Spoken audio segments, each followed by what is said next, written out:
Kime canım desem canımı alır.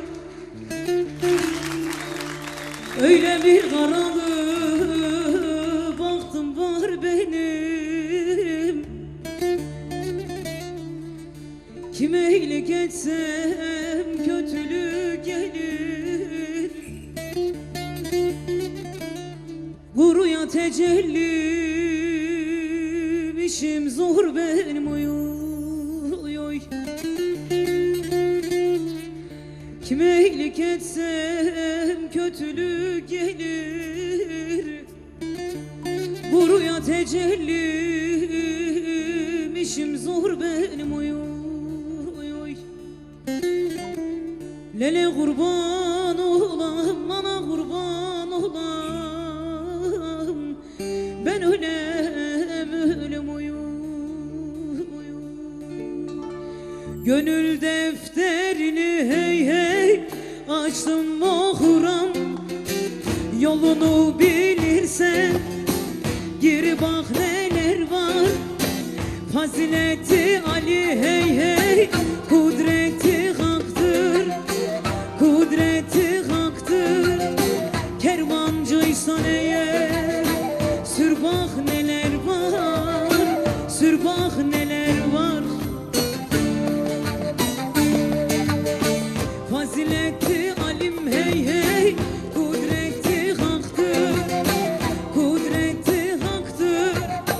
Kervancıysan eğer sür bak neler var, sür bak neler var.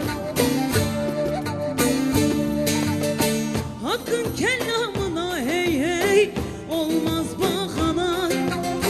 Neden gelmiş olduk hey hey ulu divana. Her gece dursana hey hey ulu divana. Sıtkı bütün olur. Dur bak neler var, dur bak neler var.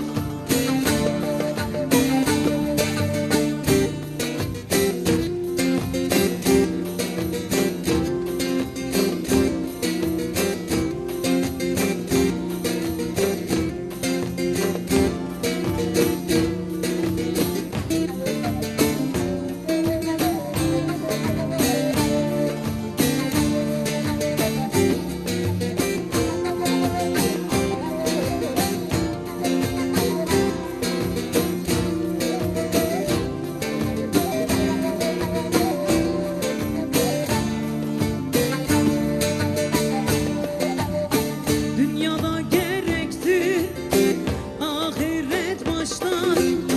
Ne gezersin kardeş dağ ile taşlar. Nefsin ile uğraş, dur sen savaşta, dur sen savaşta. Kafir külününü kır bak neler var, kır bak neler var. Nefsin ile uğraş, dur sen savaşta, dur sen savaşta. Savur külün güne, kır bak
önüme